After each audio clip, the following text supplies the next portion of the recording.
Okay, we're going to get started. Good morning and welcome to today's Center State CEO webinar, Building Personal Resilience to Effectively Respond to Adversity. Thank you so much for your participation today. Today's topic is particularly relevant and timely given the current environment that we are kind of in and we've had to adjust to both in our lives and our businesses. My name is Kelly McLean and I am the Membership Manager at Center State CEO. I will be your moderator for today's webinar. This webinar will cover how our response to adversity is both within our control and something that can be improved upon to help you strengthen your resilience for both yourself and your team. We'll also have time for questions at the end of the webinar. We are very lucky to have expert Lindsey Zajac from Ahern, Murphy & Associates. It's designed to be interactive, so we encourage your participation. Ahern, Murphy & Associates, which is the premier leadership and management development firm in Central New York. Just a little bit about Lindsey. Lindsey is an experienced HR professional with a demonstrated history of excelling in a fast-paced organization, including PepsiCo, Eaton Corporation, Saab Census, and NextJump. Training and development, talent management, employee relations, recruiting, and succession planning are Lindsey's areas of expertise. Most recently, Lindsey was employed with PepsiCo as a senior human resources manager in Buffalo, New York, supporting the largest market in the country. Lindsey is a proud recipient of PepsiCo's most prestigious UXL Award, as well as multiple Way to Go awards for delivering exceptional results. In 2018, Lindsey was recruited to join Ahern, Murphy & Associates, where she's able to leverage her passion for leadership, development, and coaching to help organizations develop and retain their employees while improving their overall performance. Lindsey sits on multiple boards in the Buffalo market. Lindsey graduated cum laude from Providence College with a BA in political science and a minor in women's studies. Upon graduation, Lindsey moved to New York City to begin her career in recruiting, where she worked for a staffing agency on Wall Street, specializing in the placement of finance and accounting professionals, and then joined a technology startup, NextJump, as the head of recruiting to help the company double in size. Before we get started, there's just a few ground rules. Everyone will be muted during the entire webinar, except for the speakers. At the end of the webinar, we've saved some time for Q&A, and you are able to write your questions in the chat box, accessible through the chat button at the bottom of the screen. We will be recording the webinar, which will be put on our website, and I will now hand it over to Lindsey. Thank you so much. Can everybody hear me okay? Great. Appreciate the introduction. First of all, thank you all for being here today. I know we're all busy. We have a lot going on, and spending the next hour to 75 minutes with me is a real honor. So I promise this will be interactive. I promise I'm not going to lecture at you for 90 minutes. And I know we're all sort of in Zoom fatigue, so I tried to make this presentation really interactive and helpful for you all. So let's get started. I wanted to share this slide with you. So my maiden name is Ahern, and the company Ahern, Murphy & Associates was started by my father and his best friend, Bart Murphy, in 1998. And a couple of years ago, we were doing some kind of ancestry work, and we found out that our Ahern, our last name, our Irish surname is actually, the motto is Per Ardua Surgo, which is really cool because in Latin, that means I rise through difficulties. Now, we love our Irish heritage. We've got a huge extended family in the Syracuse area. And this motto really resonated with me as I was going through and doing some of this work on resilience and this work on adversity quotient. And what I want to point out here is that we can derive resilience and strength through our heritage, through our family members, and through others. So I just want you to be cognizant that you might not feel like you're a very strong or resilient person, but we can derive that from our heritage. And so when I think about what my family has been through, whether it was the potato famine, my great-grandfather coming to this country in 1928, right before the Great Depression, they've been through some really hardships and some really difficult times and adverse times. So I just I think that context and perspective can help us as we go through our trials and tribulations. So just real quick in the chat, I was hoping that you could all just type in, what do you hope to gain from this webinar, right? You easily could have not joined today. You could have done something else. So what was it that compelled you to sign up and to register and to spend some time with me this morning?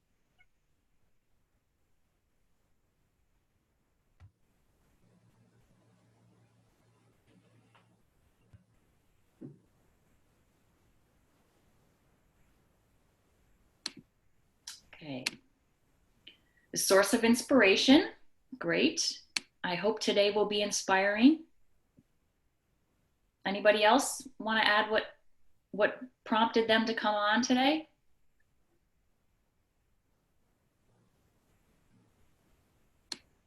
Okay.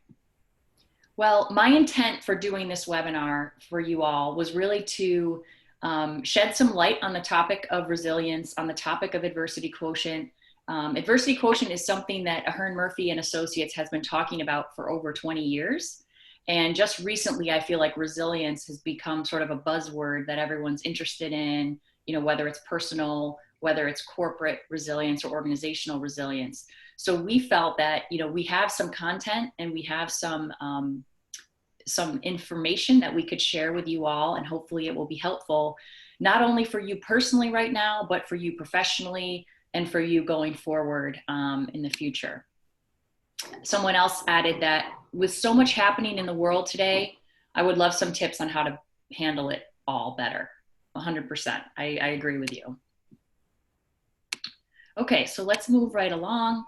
The agenda, I'm going to talk about adversity quotient. Some of you may or may not be familiar with that term. We're going to look at the typical human response to adversity. It falls along a standard deviation or a bell-shaped curve. We're going to identify how both you and your team typically respond to adverse situations. I'm going to review characteristics of highly resilient people and organizations. And then we're going to discover ways, I'm going to leave you with tactical, helpful ways to build resilience for you and your team, with plenty of time at the end for Q&A. So the first poll question that we have today is, I wanted to ask you all, do you think your adversity quotient is your hardwired pattern of response to extreme hardships? This is true or false? What do you think?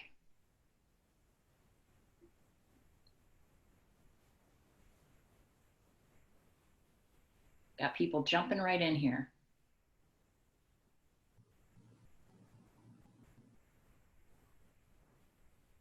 And don't use your smartphones to look it up.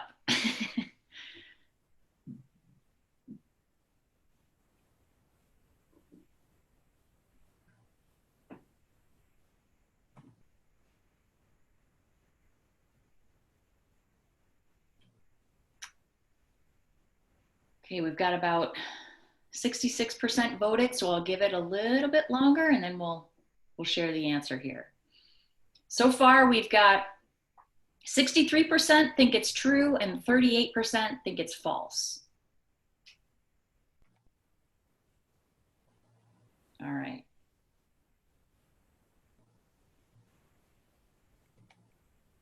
I'm gonna go ahead and end the poll. Okay, so 63% said true, 38% said false. Let's see what the answer is. The answer is false, and I'm going to explain why on the next slide. Just going to move you guys over here for a second. Okay, so why is the answer false? It's false because AQ is actually your hardwired pattern of response to all forms and magnitudes of adversity, not just extreme ones. So what I want to point out here is that when we think about adversity, a lot of people think about the big, awful things that happen in life: death, illness, loss, bankruptcy. And while those are all real forms of extreme adversity, adversity can also be things like a missed flight, or a canceled project, or a setback, a failure, a challenge that comes across your desk. So how we respond in our most hardwired cells in our automatic sort of way of handling that is our adversity quotient. We almost don't think about it. It's just how we naturally respond to these things. AQ is a term that was coined by Paul Stoltz, PhD. He actually wrote a book, Adversity Quotient, Overcoming Obstacles. And he went on to write another book, Adversity Quotient at Work. So he sort of coined the term, and it's a way to measure how we react to adversity. The good news about AQ is while it is automatic initially, because it's how we're wired, it's how we react to adversity, it can be improved over time. We can work on it and we can improve it, but it takes a lot of self-awareness, it takes a lot of intentionality, and it takes a little bit of effort to work on making that better. The other thing about adversity is that it can be internal or external, or everyday struggles or major life events. So by internal, it could be, going through some kind of mental illness or depression or addiction. External could be things happening around us, right? Recessions, COVID-19, right? Everyday struggles could be the single mom of 3 that's working 2 jobs to try to put food on the table. And then major life events like you all can think of, where we've really been tested. What Paul Stoltz's research discovered was that our reaction to adverse situations, so our AQ, is an extremely useful predictor of things like our attitudes, our mental stress, our perseverance, how well we learn and adapt and grow, and our response to changes around us. So when I think of that, I think about what the life that we're all in right now, the reality that we're in today, with all of the challenges on us. And I think of what better way to maybe prepare us or help us respond to that than to focus on our adversity quotient and to focus on our resilience, right? So here's the next question, true or false? The vast majority of AQ scores fall in the moderate range. What do you all think?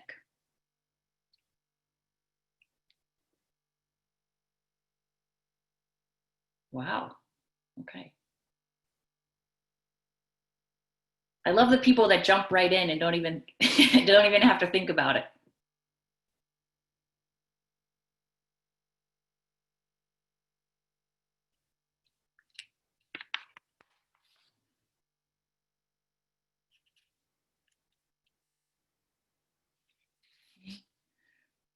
Gonna give it another few seconds here, see if we get anyone else.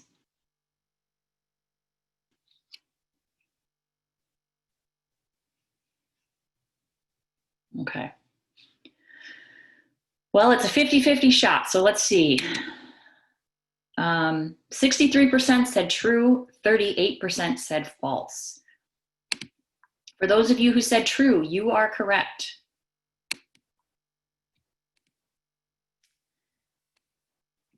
Close this out here. Okay, so again, through Stoltz's research, what he found was that the mean score, so when they studied organizations and people took this adversity quotient test, the mean score was 147.5. Now, on the spectrum of adversity quotient, 40 is considered the lowest. 40 is where, when faced with adversity, you spiral into hopelessness, you become extremely destructive, you really can't get out of it. And 200 would be people who they just are extremely resilient. They take adversity, they turn it into fuel. That's called the adversity advantage. So those are the two extremes on the spectrum. The average score is 147.5. So that's a moderate AQ score. So I hope that this helps people realize that the vast majority of us are probably more resilient than we give ourselves credit for. And we have the capability to deal with adversity in a pretty good way. Now, there are certainly ways that we can improve our score. So regardless of where we are on the spectrum, we can improve our score. So according to Stoltz's research, the higher your AQ is, the more likely you are to be resilient in the face of adversity, which makes sense, right? You're also more likely to be a top performer and sustain high performance throughout your professional career. You are authentically optimistic, which doesn't mean that you're naive or that you just hope for the best. It means that you have faith that things are going to turn out okay. You have faith that we can get through this. You're seeking out the best case scenarios. You're seeking out ways to make it better. You take necessary risks, right? So this notion of, we need to innovate, we need to grow, we need to try new things. You're not afraid to do that. You thrive on change. You see change as an opportunity. You see change as a way to grow, learn. You're excited about it. You remain healthy or energetic. You can take on difficult and complex challenges where others may shy away from it. You know how to persevere. You innovate to find solutions as opposed to just looking for the most obvious answer or the most obvious way to solve the problem. You're an agile problem solver and thinker. You can learn, grow, and improve. And again, when I read those bullets, I think of the kinds of people that we need today and the kinds of people we need in our organizations to weather the storm that we're in. Now, if I have a lower AQ, I'm going to be more likely to give up when faced with difficulties or setbacks or challenges. I'm more likely to become very overwhelmed, easily overwhelmed, depressed. I won't be tapping into my fullest potential. I will potentially feel helpless, suffer illnesses, get really kind of bogged down and buried in my problems. I may avoid challenging jobs or situations. So I'm going to take the path of least resistance. I'm going to look for the easiest option. And then I may leave good ideas or tools unused or untapped. So the next question, and this is just a chat question, feel free to share it with us. What has your relationship been with adversity? When you think back on your life and you think back on the trials and tribulations or the setbacks you've experienced, how has that helped shape you? How have you reacted to that? Let's see what some people have to say about their relationship with adversity.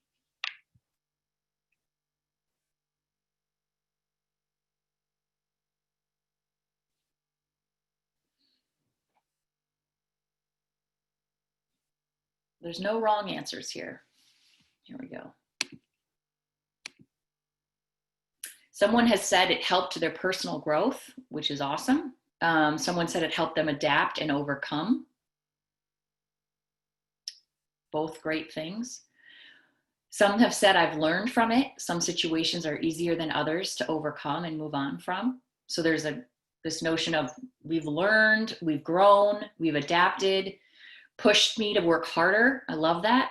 So in a lot of cases, when we face a setback, when we face a challenge, when someone tells us we can't do something, we're motivated that much more to prove them wrong or to accomplish our goals, which is called, that's basically the adversity advantage right there. You're using it as fuel to get better. Great responses. Okay, so typically the human response to adversity, and again, this is on a spectrum, people either quit, they decide, see, I wasn't meant to do this. This is too tough. I'm not cut out for this. They camp, meaning I just want to get through this tough time. I'm just going to survive. And then there's people who climb, who say, you know what? I'm going to do more than anyone ever thought I was capable of because of this adverse situation. And I'm going to prove people wrong, and I'm going to prove it to myself that I can do this. So one of the ways that we have our clients really look at how they react to adversity is we want them to take a look at their life, and we want them to plot it on what we call a life graph. So this is where you're truly plotting the highs and lows of your life from the day you were born or to the day, the earliest memory that you have to the current day. And the reason we do this is because a lot of times we forget what we've been through. We forget what we've overcome. We forget how we have reacted to situations in life. And it's a nice way to think back and reflect on how far you've come and what you've been through. So here's an example, right? The high points are going to be times of inspiration in your life. Okay, so I'm going to use myself for an example. Graduating from college, big inspiration in my life. Crossing the finish line of my first marathon, huge inspiration. Having my first child. These are times in your life where you feel like you can do anything, you're inspired, you want to change the world, you want to be a better person, right? Times of frustration, let's see. My first job in New York, when my boss duct taped my hand to the phone to make more cold calls. That was a point of frustration. Points of desperation could be times where you lost a loved one, you lost a family member, you were heartbroken. You know, your boyfriend of 4 years dumps you and you thought you were going to marry this guy. You know, we've all been through levels of adversity, some more than others. And the point is not to compare who's had it worst. The point is to really look back on your own sacred story and realize, you know, how did I react in those times where I was, you know, crying and alone and broke in New York City? What did I do, right? How did that inspire me? So for one example, 6 months after graduating from college, I had just started my first job in Syracuse. I was excited. I, you know, was just glad I was employed. And I was laid off along with lots of other people. So I just went from graduating college, high point of inspiration, getting my first job, making some income, to now I'm unemployed with no prospects. And there's no manual. They don't teach you in college how to react to that or what to do, right? But that low point for me was a catalyst to say, you know what, I better go do something with my life. And I'm going to stop trying to play it safe and play it easy. And that's when I decided to move to New York City.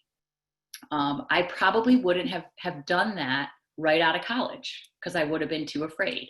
So there are times where, because we hit a low point or a setback, we are driven or more inspired to go do something else. Same thing with the heartbreak or with the failed romance, which is actually one of the most common forms of adversity, that and failure at work. I decided to start training for a marathon. I decided to become a big sister. You know, I bought my first home. I did certain things to try to get myself out of that I may not have had the inspiration to do without it, right?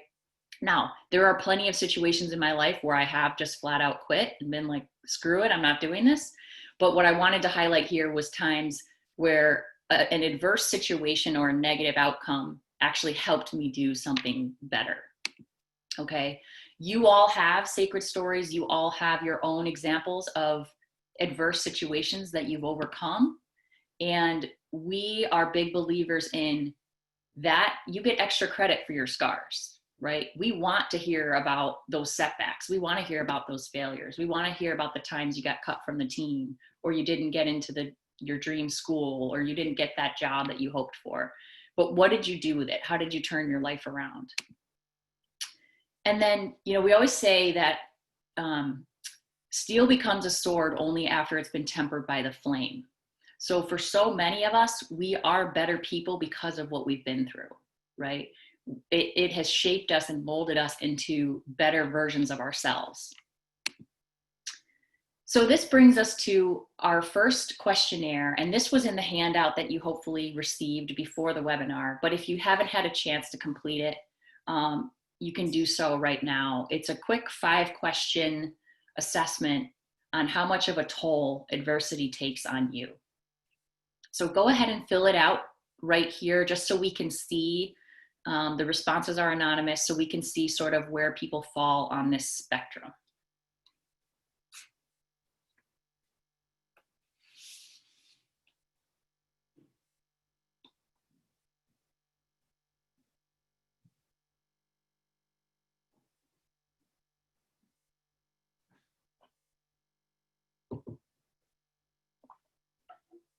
Got one brave soul that completed it. Okay. Now we're getting there.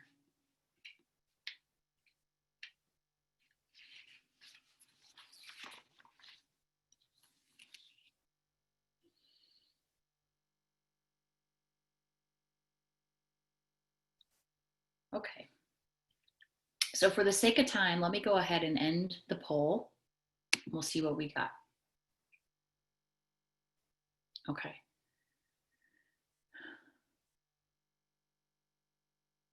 A lot more yeses than nos. So here's how it works. Once you're done taking the assessment, you're going to add up all of the times you said yes and all the times you said no. And you're just going to count up your yeses. So if you had 4 to 5 yeses, you probably deal with adversity better than most of the people that you work with. You are likely the one that they rely on to assist with challenges and setbacks that may demoralize others. You may be dragged down or frustrated with low AQ people. So you have, if you answered 4 to 5 yeses, you have a pretty high AQ. Now this questionnaire is literally just scratching the surface, so it is very far from fully comprehensive, but it's going to give you an idea or an indication of sort of where you fall. If you had 2 to 3 yeses, you're in that moderate zone. You deal well with moderate levels of adversity, but you may suffer an unnecessary toll when adversities begin to pile up and demands continue to increase. By increasing your AQ, it will help you remain strong in challenging times. And then low would be if you only answered like 1 yes, and that's where adversity takes a real toll on you as an individual. You can really improve your outlook, performance, and strength by measuring and strengthening your AQ. Okay. So now that we've taken a little glance, a look at ourselves, where we think we fall on this spectrum, here's how most people respond, right? We talked about the quitters, we talked about the campers, and we talked about the climbers. So in a bell-shaped curve, if I have a 100-person organization, I'm going to have about 80% of my population, the biggest percent of my population, are going to be campers. They're going to fall in that like moderate range of handling adversity. 10% of my population are going to be quitters. So about 10 of my employees are going to be people who become completely consumed by the obstacles, the setbacks, the things that are going on around them, and they really don't know what to do with it. They may give up, they may become helpless, right? And then only about 10% of my staff or my employees are truly going to be those people that harness adversity and use it as fuel to perform better, to innovate, to strengthen their skills. Those are considered climbers. So this is true for organizations as well as, you know, families, teams. This is where the average people fall. Now, the goal here is not to only hire climbers, only look for people that are climbers. That's not realistic, right? Because only 10% of the population are climbers. The goal is to help people move student body right. So if I'm a camper, how do I get a little bit better? How do I react to adversity in a little bit stronger way, right? We're just trying to move everybody a little bit over. And we're also trying to identify people who maybe are quitters and you know, maybe this isn't the right role for them. Maybe this isn't the right place for them. That's kind of up to you to decide. But it's going to be hard for someone who's easily overwhelmed and can't handle any adversity. It's going to be really hard for them to do what's needed in this context that we're in right now. So what are some tendencies of quitters? You're going to hear that their response to adversity is as if they have little, if any, control over the situation. So there's a very much a sense of helplessness. I'm a victim. All these horrible things are happening around me and there's nothing I can do about it. There's a deflection of ownership, easily overwhelmed. Some may resort to blaming or pointing fingers. They may let a small, tiny issue blow up into something huge. Adversity may endure longer than is needed, so longer than necessary. They're still talking about their 7th grade soccer coach that cut them from the team, right? We're not getting over some of these difficulties in life, and we're still kind of dragging it into our present. Campers, again, this is your biggest population of people. They have a reasonable sense of control. They may get overwhelmed when things start to pile up, when adversity starts to pile up. That might start to drive them downward. They do take some ownership, but it could be stronger. They have hope and faith when things are good, except when adversity is high, they start to maybe lose some faith. They could resort to blame when tired or tense or stressed out. And over time, adversity could wear them down. So again, they're middle of the road. They do okay. They have a moderate level of resilience, but they could improve. Now, climbers, these are people who take immediate action and focus on what they can control. So they don't focus on the 800 things that are outside of their control. They focus on the 2 things that are within their control. They take extreme ownership for making things better. Whether or not they cause the problem, they're going to make it better. They keep adversity in its place. We're going to talk about that a little bit later, but they don't let a bad situation in one area of their life bleed into all areas of their life. They know that hard times, that adversity, that setbacks, that failures are fleeting. Nothing's going to last forever. So they don't look at it as doom and gloom. They look at it as we'll get through this. They keep perspective, which is so huge. And one of the ways to build your own resilience is to leverage your perspective. They focus on solutions versus blaming people and focusing on who caused this, why it happened. They believe that they can positively influence the situation. That's probably the one that is most impactful to me, is having this belief in yourself. So it's almost like self-efficacy. I believe that no matter what happens and what gets thrown my way, I have a way to positively influence it. Other people consider them resilient and tenacious. They might not consider themselves resilient, but other people do. And then they see past challenges to remain optimistic. Hey, Lindsay. Yeah. Have you encountered people who are quitters or campers and can be improved and moved into more of their AQ to become climbers? Yes, I have personally seen that. We have seen some clients of ours who, after going through some of our classes, will say, you know what, I kind of grew up in a family of campers. I was raised that way. Looking back, I kind of always was a camper. But now that they're made aware of it and they're made aware of how they react to adversity, they're more committed to doing better. And, 6 months later, I would say that they're more in the climber bucket than before.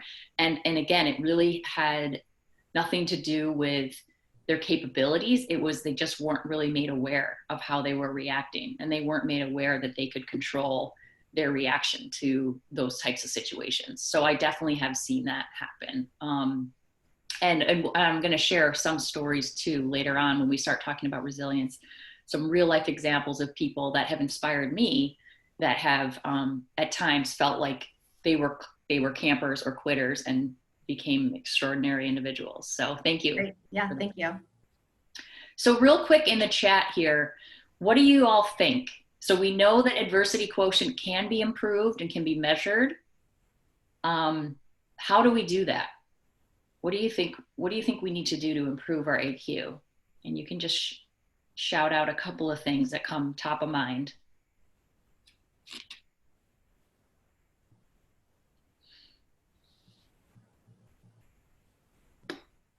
Anybody have an idea?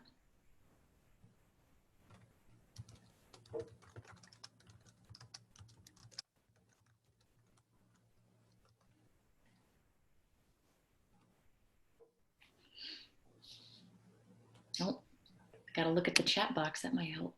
Here we go. Increasing our awareness, definitely, right? It's hard to fix something that we're not aware of.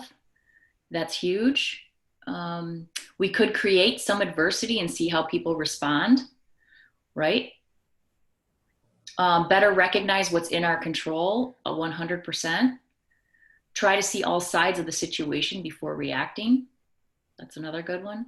Use goals to overcome adversity. I think somebody's been through this before. All of those are great ideas, absolutely. Let's dive into this a little bit more. Be aware of yours and others' emotional intelligence, 100%. What I found really interesting when I was doing some of this work and this research is that resilience in itself is actually a form of emotional intelligence, which I was not aware of. So here's some things that we can do, right? This comes from Paul Stoltz's Adversity Quotient book. He calls it our core. So there are 4 key dimensions that make up how we react to adversity. Those four dimensions are control, ownership, reach, and endurance. I love this acronym because it's easy to remember and it applies to, if you're an athlete, if you're a runner, if you're anything that has to do with physical fitness, you need a strong, tight core because that's where the bulk of your strength comes from. So what does this mean? We want to focus on what we can control in an adverse situation. We don't want to focus on the hundreds of things that we can't. We want to drill down to what is within our control. We want to take some ownership over what is within our control and how we can respond most effectively to improve the situation. With reach, we want to realize that while this might be difficult and stressful and time consuming, it doesn't have to spread into our entire life. It doesn't have to affect us at home, us with our family. It doesn't have to impact hobbies, health, friendships, things like that. And then endurance is, again, that perspective and that mindset that this too shall pass. This is not going to last forever. As much as we all hate being in quarantine and we hate what's going on with this pandemic, it won't last forever. So that perspective of we can get through this, we've been through tough times before, is really important. How do we strengthen our core? So again, with the control, you want to be asking yourself, how much control do I have over my own response to events? And the truth is you have 100% control. So I want to share really quick a Buddhist parable. The Buddha asked a student, if a person is struck by an arrow, is it painful? If the person is struck by a second arrow, is it even more painful? Then he went on to explain, in life, we can't always control the first arrow. Okay, the first arrow could be we're fired. The first arrow could be, somebody dumps us, or we have to deal with COVID, right? A global pandemic is an arrow. However, the second arrow is our reaction to the first. And with this second arrow comes the possibility of choice. So that's the parable of the second arrow. Now, control is taking ownership over that second arrow. Control is saying, I can't control there's a global pandemic, but I can control my reaction to it. I can control what I do with my time. I can control how I treat people. I can control how I add value and give back, how I react or share information with my family and my children. And then you're also looking at the extent that you can positively influence the current events. So not only is it, hey, I want to get through this tough time, but what could I do to make things better? What could I do to help other people, right? Can I pick up groceries for my elderly neighbor? Can I donate blood? Can I start a fund? These are ways to say, not only can I control my reaction to something that's awful, but what can I do to influence the current events in a positive way? And then ownership, again, we talked about this. To what extent do you take accountability to improve the situation? To what extent do you take ownership of difficulties you may not have caused? So you might see this a lot in work situations. One of the things that came to mind for me was shortly before I left PepsiCo, we had a huge driver shortage. CDL drivers were impossible to find. Product was not leaving the warehouse. And this was during busy summer months when we made most of our money. So we can't control that there's a driver shortage, right? We can't control that our people are leaving to go work somewhere else for $12,000 sign-on bonuses. But we had to take ownership over this situation. We had to find a way to get product out of our warehouses and get delivered to our customers. So that looked like people hopping on trucks, people that were sales employees or merchandisers getting their CDL licenses. That looked like us actively recruiting people to come back to work who may have retired. So taking ownership over something that you didn't cause is a big part of strengthening your core. The reach we've already sort of talked about. To what extent does this difficulty have to reach into other areas of my life? Can I leave work at work? Can I come home and still be happy and excited to be around my children? Can I still make time for things that matter to me? Or am I going to be in a bad mood all day long because of this? And then with endurance, you actually do want to think about how will I be when this is over? You do want to envision yourself getting past the situation. So that's a big part of endurance is to what extent will this situation endure, but who do I want to be on the other side of this? What will it look like once this is over? Hey, Lindsay. Yeah. How much of building resilience and improving your response to adversity is kind of mental? I know that we kind of spoke a little bit about that. Yeah.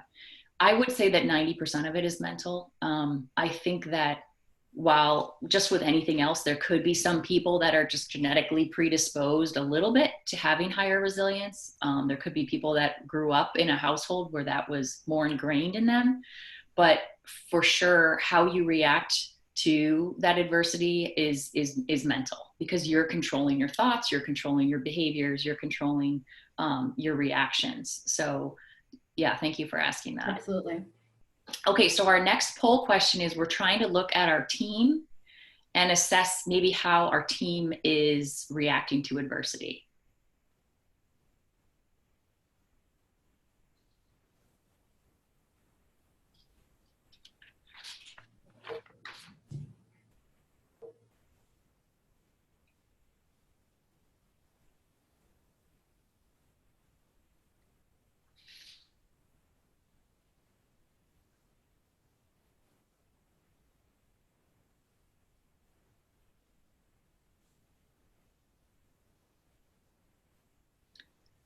See, these poll questions are meant to see who's still on the call.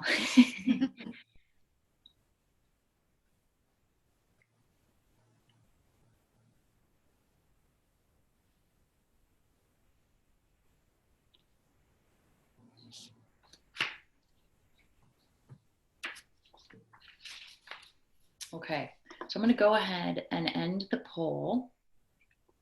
But for the most part, it looks like we've got most of these questions, it's a 88% yes. And there's about the second question with it that talks about blaming, criticizing, complaining. That's about a 50-50. So this was also in your handouts. And what it, okay, sorry guys. What it means is if you had 4 to 5 yeses when you thought about your team probably enjoys high performance and synergy. It solves problems, makes decisions, and takes action. Adversities rarely slow down your team and may even be welcome sources of opportunity and learning. 2 to 3 yeses, your team fares best when conditions are predictable and moderately demanding. When adversities pile up, people may behave poorly and the team may start to fray at the edges. Improving your team AQ can strengthen their ability to grow and tap into their full capacity. And then if anyone rated a 0 to 1, which it doesn't seem like anyone did, this is where your team is easily beaten down by challenges and they did not rise to meet new demands. There might be a lot of conflict. People might be mentally checked out. And it would be really behoove you to improve their adversity quotient.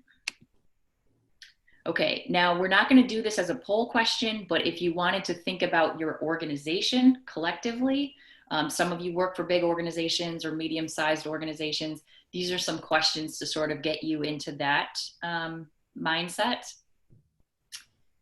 And this again is going to be on page 3 of the handouts that came with this. Okay.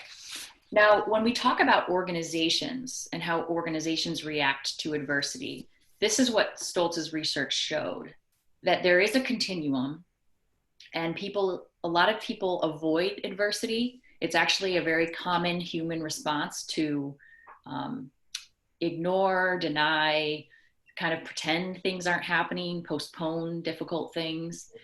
Some people survive it. Again, their goal is to make it through the day. Their goal is to just come out alive. Some people cope with it, but it takes a lot of energy just for them to cope with what's going on. Some people manage it so they go beyond coping. They can do maybe 1 or 2 things positive with the adversity. And then there's very few people that actually harness adversity. So they convert that challenge, that setback, that failure, they convert what's going on in the world right now into fuel to propel them to be even better, to make their organization even better. And here's how people stacked up. So Stoltz looked at 1,000 companies across 53 countries, surveyed them on the adversity continuum. The majority of people 70 to 90% do some combination of avoid, survive, or cope. Now, why did I include this in here?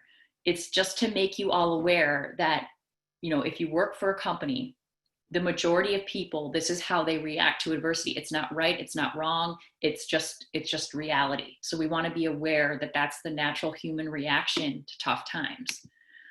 A small percentage of people, 10 to 30%, manage the adversity, which is better. It's better than the avoiding and the surviving. And then only about 5% of people and their enterprises can truly harness it. So we want to be really aware of how people react and what we can do to help them with their reactions. This is another chat question for you all. How can we improve AQ? Now that we know with using CORE for ourselves, we can improve our own reactions to adversity. How do we then translate that into our organizations? How do we improve how our companies react to adversity? What are some things that you guys have done or tried or have worked in the past? Feel free to share those now.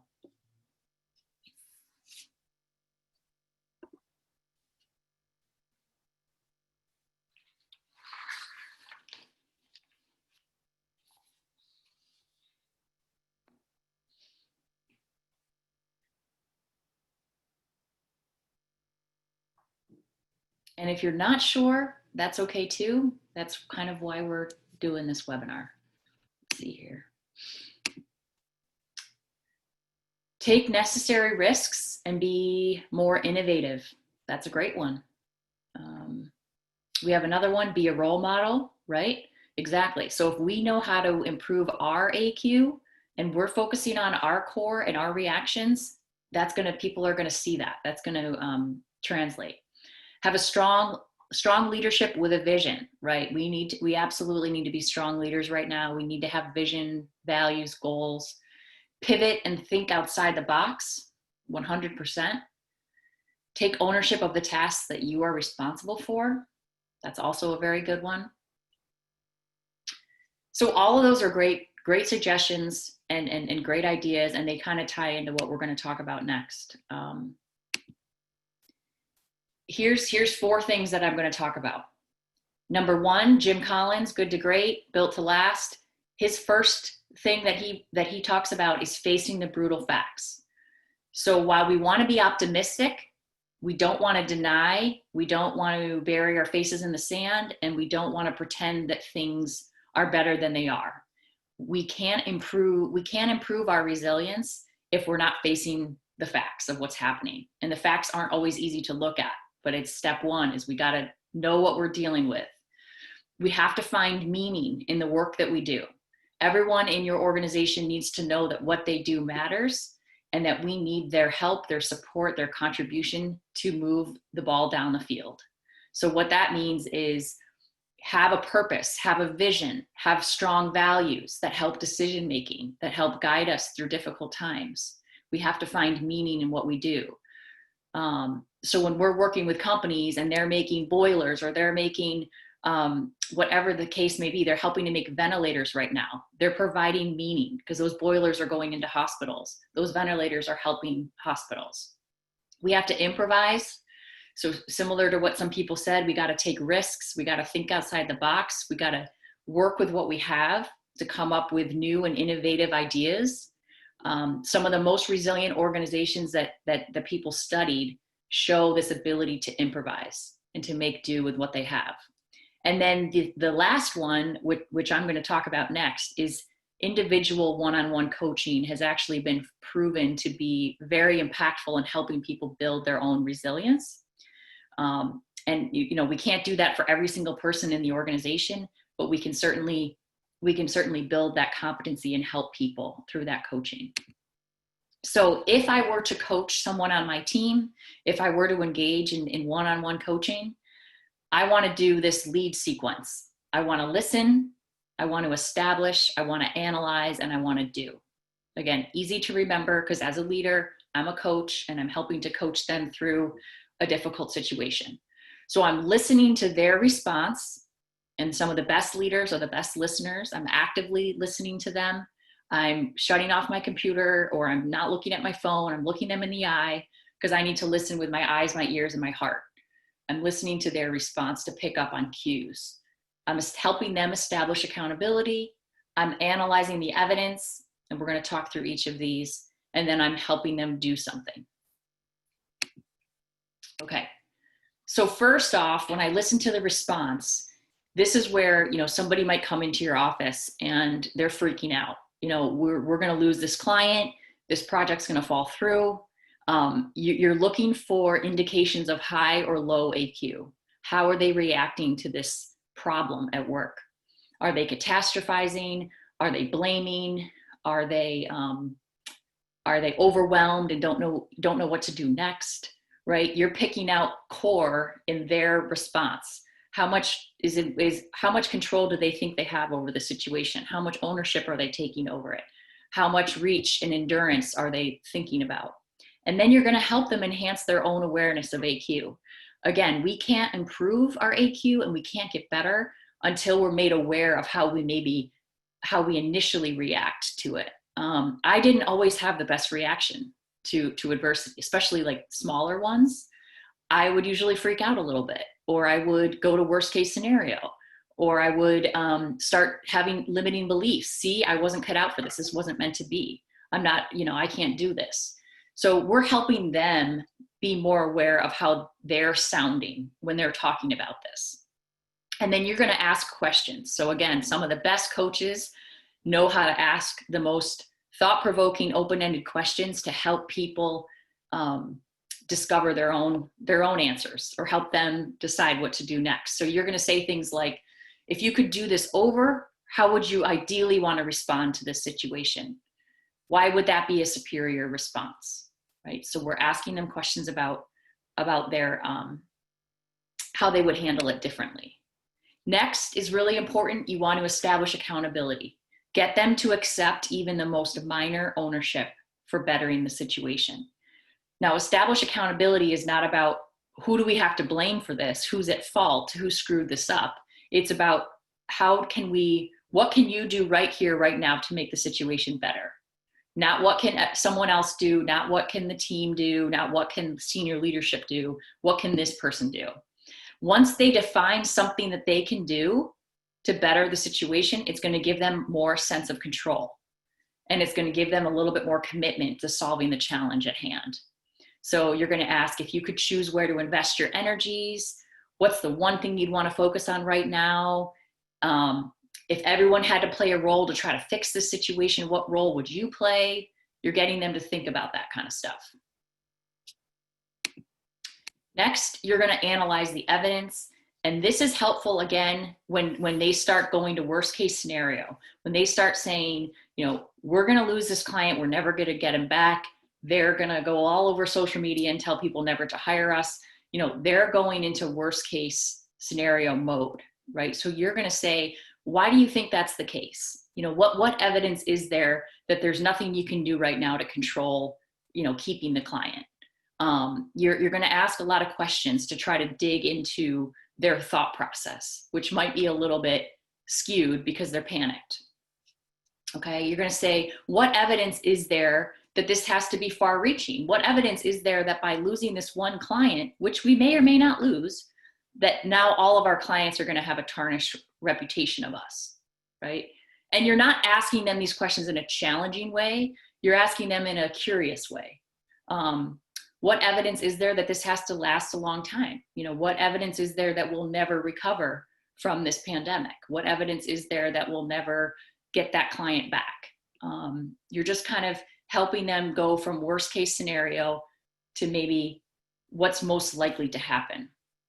And one thing that I came up with recently that I saw in an article that was really helpful was, if your employee goes to you with worst case scenario, I want you to challenge them with best case scenario.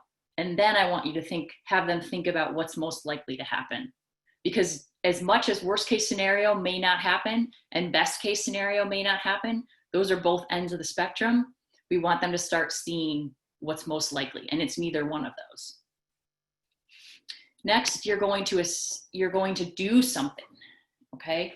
So we've talked about what we may or may not be able to control. We've developed some ownership over what we should do. Now we have to do something. So we want to be really specific here, give them something small, tactical, that they can accomplish to start to regain some more control. Okay, any questions on adversity quotient, and what I just talked about with core or the lead sequence before we shift gears and talk about resilience? Okay, so true or false, what do you think? Resilience is a personality trait hardwired in our DNA.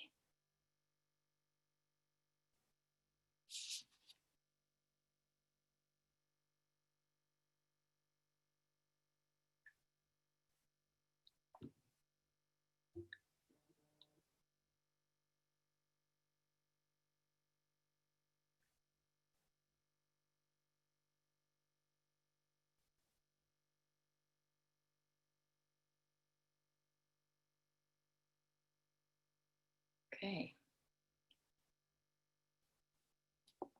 So 88% of you have voted. Let's go ahead and share what we've got. 25% true, 75% false. Those who answered false, you are correct. And it also means that you probably have done a little work on resilience yourselves. The good news about resilience is it is not part of our DNA. It's not hardwired like an AQ response might be hardwired.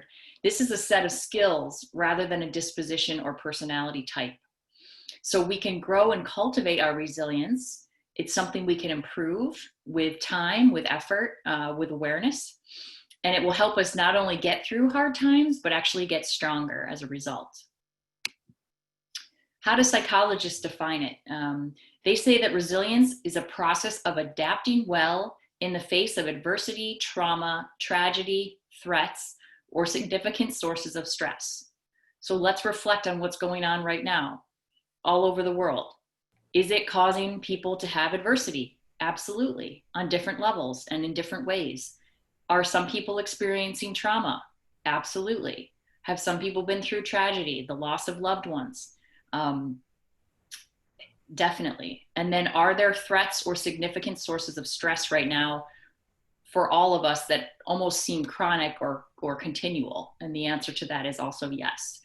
So while resilience is a great thing in general and something that we would always sort of want to be working on, it is completely relevant right now and something that we need to develop in this given context. So let's talk a little bit about resilience. Stoltz's research says resilience was statistically significant in predicting factors like our happiness, our quality of life, our exercise, our diet, our energy, how optimistic we are, how engaged we are at work, our number of sick days, and a broad range of health factors. Hey, Lindsay. Yeah. As a business leader or CEO, why do you think I should care about cultivating the resilience among my organization? Great question. So I think a lot about what we've talked about so far, I hope that point's kind of been driven home, but we want to cultivate resilience in our organizations because we want to be prepared to not just deal with what's going on right now, but to position ourselves and our organizations to come out of this stronger. So we need resilient people to help us do that. We need resilient people to help us, think creatively, overcome challenges, solve problems, work, grow, and evolve, learn new things, innovate, pivot, all these things that we need to do. Right now, it is going to be tied to how resilient our employees are and how resilient we kind of help coach them to become during this time. Great, thank you.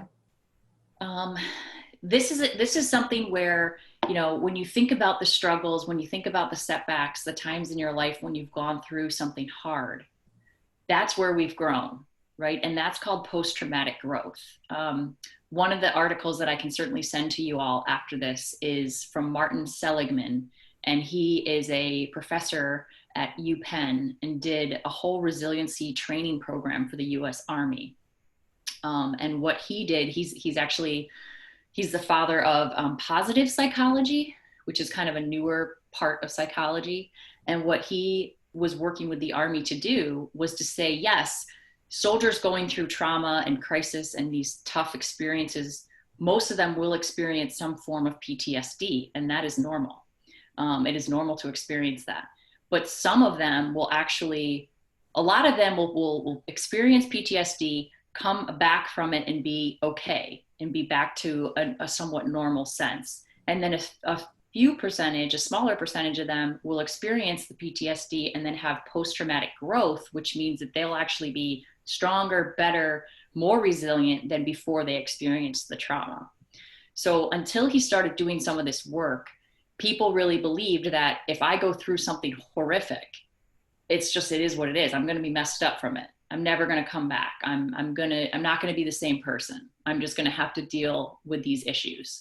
So his work was really profound because it helped the Army devise a whole program for drill sergeants to new soldiers on how they can build mental toughness and how they can build resilience and how they can actually experience post-traumatic growth in addition to some of the not so great things that they experience. So in your questionnaires, the last part of it was a 20-question resilience questionnaire. I hope you had a chance to look at it and take it. This will give you a pretty good indication of how resilient you are right now today. Some of the questions on it were, how well do you adapt to change? How well do you notice when things might not be going well in relationships, taking responsibility, achieving goals, challenging yourself, your belief that difficult situations can make you better. Some of the other questions were around, how do you respond in a crisis? Do you know your strengths and focus on them? Do you find ways to, experience joy or humor? Do you learn from setbacks? Are you self-confident? Who do you surround yourselves with? Taking time for gratitude, appreciation, taking time to grieve, and then self-care. So this last poll question here is just to get a sense for those of you who completed the assessment, where did you shake out on the resilience rating? Okay, there's 70 to 80 points, because you're going to add up all your numbers at the end to get a score.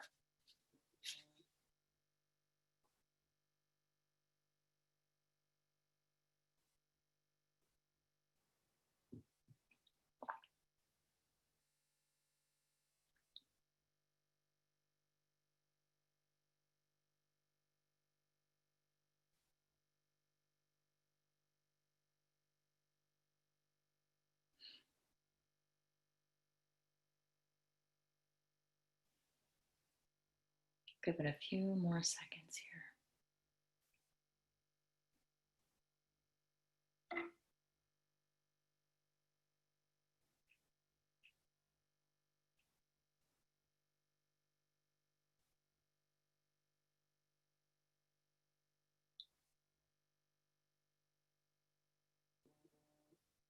Okay, so for the sake of time, let's see what we got here. We had about 50% rate themselves between 70 and 80 points, and about 50% between 60 and 69 points, which is pretty much what I expected would happen. So if you were between 70 and 80, it says appreciate your resilience, keep doing what you're doing, and look for subtle ways to boost your resilience.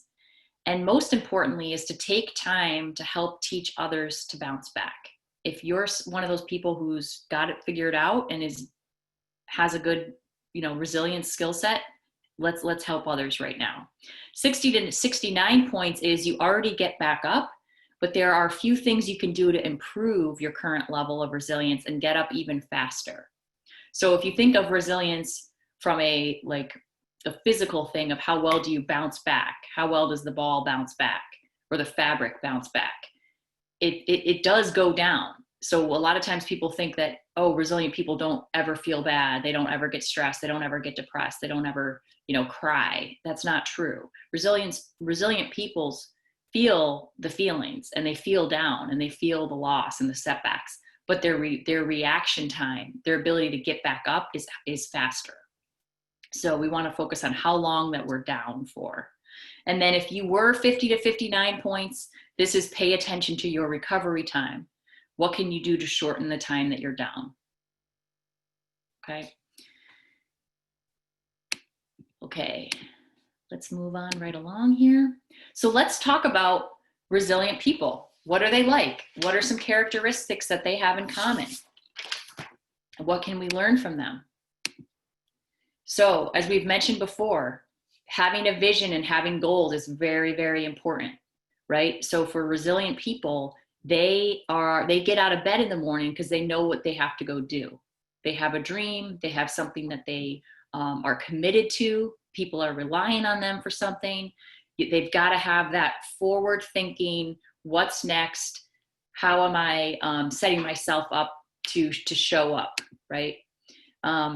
They stay connected. They build strong, positive relationships. So they understand how important connectivity, human connection, and relationships are. They practice mindfulness, whether that's through journaling, yoga, meditation, whether that's through driving home from work and setting an intention for how I want to show up when I see my kids. You're being more mindful of your reactions and how you want to be. They find humor in things. They don't take themselves too seriously.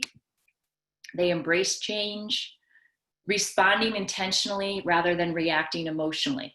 And again, when we talked a little bit about AQ, we talked about that your initial kind of visceral reaction to adversity might not be great, but by strengthening our resilience, we're responding intentionally in a way that's better. So that's what resilient people do, is they respond intentionally rather than react. We're giving of ourselves. There's a component of generosity there and helping others. They consider adversity a challenge and an opportunity. They process grief, which again, what I mentioned earlier is they go through the same amount or more adversity than all of us. It's not that they have perfect lives, but they process those emotions, they feel the feelings, they feel the pain, they allow themselves the time and the opportunity to process their grief so they can get back up and they can be better. They focus on their strengths and they think optimistically. They also view themselves as fighters. So again, that's that concept of sort of learned helplessness. If you view yourself as a true victim that can do nothing to better their situation, it's going to be hard for you to be resilient because you feel like nothing's in your control. They have high emotional intelligence. They cultivate self-awareness. They learn from their experiences to guide future behavior. Self-care. So they take care of their mental, emotional, physical, and spiritual health because they can't be the best version of themselves if one of those things is not great. They perceive bad times as temporary, focusing again on what you can control. Our motto when I worked at Pepsi was control what you can control. And that's what we would say all the time. They avoid complaining, criticizing, and complacency. Okay. Stretch out of their comfort zones. They take risks. They surround themselves with positive people, and they have strong values that guide behavior, which again, for resilient organizations, we want to have strong values that guide the behavioral cultural norms of the organization. So what are some strategies to cultivate resilience? Now that we know what resilient people are like, what are some strategies? Facing down reality. This goes back to, Jim Collins, Good to Great, Built to Last. Know what the brutal facts are, right? We can't get better as an organization. We can't get better as a team unless we know what's working, what's not, what are the risks, what are the opportunities. We have to really look at all those facts and get better. We have to search for meaning, right? So that's where even in tough times, even in suffering, even in setbacks, what can we learn from this? How is this making us better? There's got to be something that is a silver lining from all of this. And if you're interested in learning a little more about that concept, I highly recommend Man's Search for Meaning by Viktor Frankl. He was in this concentration camp during the Holocaust, and he realized, he goes, I can't just try to survive each and every day. I have to think about what I'm going to do when I'm going to get out of here. And he envisioned himself giving speeches. He envisioned himself talking about what he learned from the concentration camps and how it might help other people. Continually improvise. So these are strategies that both people and organizations do to cultivate their resilience. So being inventive, making the most of what you have. We've heard about companies that came up during the last financial crisis in 2008, Airbnb and Uber and all of these, Pinterest, these companies that, they didn't have a lot going for them. It was in the middle of a financial crisis, but they found ways to be innovative and adapt and find a need that hadn't been tapped into yet. So we want to continually improvise. We talked a little bit about these already, some more strategies to cultivate resilience. Who we surround ourselves with is incredibly important. The quote that, you are most like the 5 people that you spend the most time with, it starts to rub off on you. If you surround yourself with negative people that are campers or quitters and are always pointing out all the reasons it can't work, and they're blaming everyone else, and they're talking about all the things that they can't control, it's going to be hard for you to break out of that. So we want to be really cognizant of who we're spending time with, processing grief, giving ourselves time for self-care, which is not a luxury. It is a way to keep ourselves healthy and sound and show up as the best version of ourselves for our families, our teammates, and our companies. And then risk and control. So this goes back to taking those necessary risks. Some of the companies that are most innovative, they're not afraid to try things. They're not afraid to take calculated risks and then innovate or iterate and pull back and learn from what they found. They learn from their failures. Controlling what we can control is huge. We've talked about that as well. And then generosity, in the sense that there's this altruistic feeling that happens when people give of themselves and help other people. So sometimes when you feel helpless, when you feel like you can't control what's going on, when you're sad or upset, by helping someone else, you've just regained a little bit of control over your situation. So generosity is huge. Generosity of your time, of your gifts, of your talents, of your money, whatever it might be. Those are ways for you to build your resilience. And then I want to hear from you all. What are some strategies that you've used over the years? Maybe you didn't realize it at the time. What are some ways that you've built your own resilience? What has helped you bounce back, get up faster?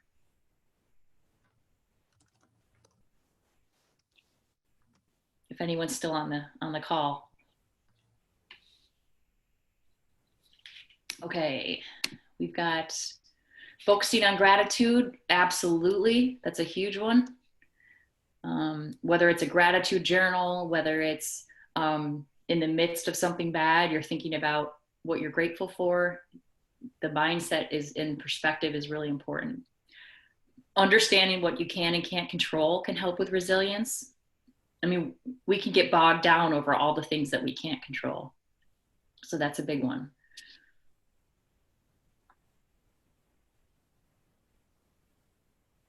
Yeah, all great things.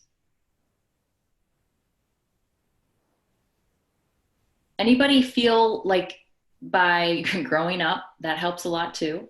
We learn a lot through age and life experience. Understanding other people's perspectives. Absolutely. Looking at the world through the lens of others is huge. Okay, thank you guys for sharing. So the good news about resilience, in case I haven't driven this point home, is you can improve it. You can focus on it and get better at it, but you have to do that work yourself. No one else can do it for you. And by improving your resilience, your response to adversity will get better. Your AQ will improve because you've strengthened that muscle. So I want you to think of resilience like a muscle, and you're strengthening it. Resilience is a habit. So again, if I want to strengthen my resilience, it's something I have to do every single day. I got to be thinking about it daily, like exercise or diet or gratitude or work ethic, right? So what can I do? I can refuse to get easily upset over little things. I can refuse to get easily upset over things that I really have no control over. I can forgive myself, give myself grace right now. Um, be easy on myself in a sense. We're all trying to get through some pretty tough times. So now's not the time for self-loathing or coulda, shoulda, woulda, or beating ourselves up. Remaining calm when someone treats you disrespectfully, when somebody, is a jerk to you, if you face a major challenge or setback, again, your guttural reaction might be to freak out or to panic or to stress out or to start having those limiting beliefs resurface in your head. That's not the time. You want to remain calm and think through it. You want to manage your stress proactively. So what that means is notice when you need a break, notice when you need rest, notice when you need to go laugh and have fun. Take care of yourself so that you don't let it boil over to a point where you're in the midst of, a nervous breakdown or your health is suffering. Stress is a big, big deal. And I've seen it play out negatively with a lot of people I used to work with. Intentionally and deliberately find the good. This is really important now, probably more than ever. It's hard to find the good going on in the world, so we have to seek it out even harder, or we have to create it ourselves. If we just rely on what we're consuming, if we just rely on what we're hearing and reading headlines, it's going to get ugly. So finding the good could be, how have you improved as a result of this quarantine? What new skills or things have you picked up? I've learned to cook, and I've been preparing more meals than I ever have in my entire life. I was able to potty train my son. My daughter learned to ride a two-wheel bike, right? There's still good. There's still some positives in the world right now, even though it might seem like it's hard to find that. So building our resilience is looking for some of that good. And maybe it's thanking a teammate. Maybe it's thanking Lisa and Kelly for helping me with this webinar, because I asked them to do these silly poll questions. Lindsey, what role do you kind of see coaches, mentors, leaders playing in building that resilience in others and their team? Yeah, I think I see a huge role for that. So while resilience is a very personal thing, because it's something you need to be made aware of and you need to work on, think about the coaches and mentors and leaders that you've worked for, that you had a close relationship with, that left a big impression on you. I can think of a handful. I would learn a lot from them, whether they were meant to or not. They helped shape me. They helped me be a better professional. They helped me be a better person. So if one of them were to help me with my reactions to adverse situations, I would listen. It's a little bit different than a parent kind of telling you what to do. This is someone you respect immensely that's taken you under their wing. You have that ability to impact and help them. So I think if we look at how we can help coach and guide people through these times without judgment and without, criticism, I think we can make a big impact on how they react. And just a follow up to that, do you recommend that people find a mentor? I do. I mean, even if it's not formal, because I think sometimes with the formal mentor programs, they're too orchestrated, that it can be hard. I think you want it to happen a little bit organically. But chances are there's someone in your organization that you look up to, that you go to from time to time. Maybe you guys grab lunch. I had mentors at Pepsi that were informal mentors, but we developed a strong relationship over the years that I could call them at any time and, explain a situation I was in, or vent, or ask for help, or say, what should I do? And that was huge for me. And I think having someone outside of your immediate manager or boss is also really important, because as much as you can learn from them and they can be helpful, there is that like subordinate kind of relationship where there might be things you're not as comfortable sharing with them, that with a peer mentor you might feel more comfortable with, or with a manager that's not your own. Mm-hmm. Great, thank you.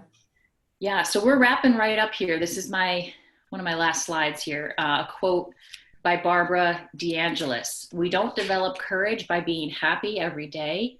We develop it by surviving difficult times and challenging adversity. And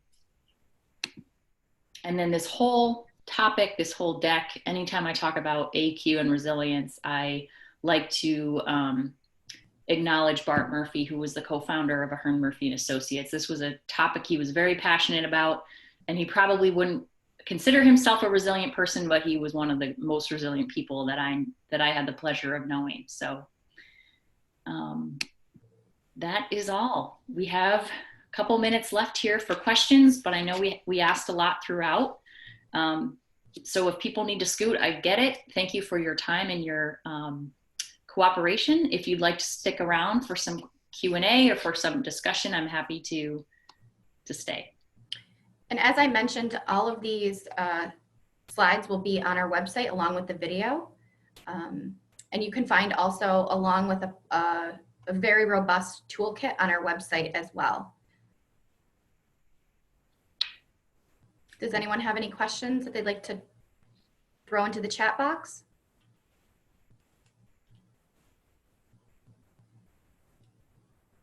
Well, thank you so much, Lindsay. This was really great. Oh, you're so really welcome. Appreciate your time. You're so welcome. I do think I see a couple of things up here. Hold on. Here is the and this, yeah, I want to make sure I showed you all this slide here. Resources, and I'll let you take the For stage. additional COVID resources, you can go to our website, centerstateceo.com/COVID-19 resources. We also have a reopening toolkit for folks reopening their businesses with checklists and lots of resources available.